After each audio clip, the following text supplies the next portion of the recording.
ସେମିତି ହେଇନଥିଲେ ମୁଁ ତମକୁ କେବେ ହେଲେ ପାଗଳ ବୋଲି କହିନଥାଏ। ଆରେ ଏମିତି କଣ ପରିସ୍ଥିତି ସୃଷ୍ଟି ହେଲା ଯେ ସ୍ୱାମୀଟା ମେଡିକାଲ ବେଡରେ ମରଣ ସହିତ ଲଢେଇ କରୁଥିଲା ବେଳେ ତମେ ଆଉ ଜଣଙ୍କ ବେଡରେ ଶୃଙ୍ଗାର କରୁଥିଲ? ନାଇଁ ବିନୋଦ ବାବୁ, କୁହନି ହାତ ଧରି ବାହାଇଥିବା ସ୍ୱାମୀଟା ଥାଉ ଥାଉ ତମେ ଆଉ ଜଣଙ୍କର ସେକେଣ୍ଡ ୱାଇଫ ପାଲଟି ଗଲ। ଓ ବୁଝିଲି ବୁଝିଲି।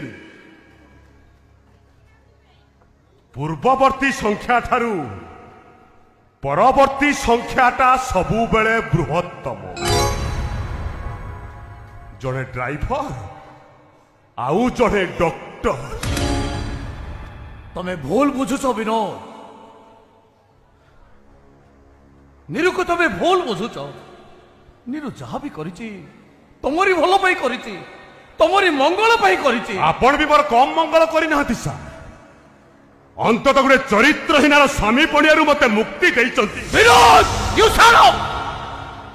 ଚୁପ ହେଇଗଲେ। ପାଟି କରନ୍ତୁନି ଡାକ୍ତର ବାବୁ, ମତେ ଭାରି ଡର ଲାଗୁଛି। ମୋ ଛାତି ଭିତରଟା ଫାଟି ଯାଉଛି ଡାକ୍ତର ବାବୁ। ଏତେ ବଡ ଧୋକା ଖାଇସାରିବା ପରେ ମୋ ଦେହ ହାତ ଥରୁଛି ଡାକ୍ତର ବାବୁ।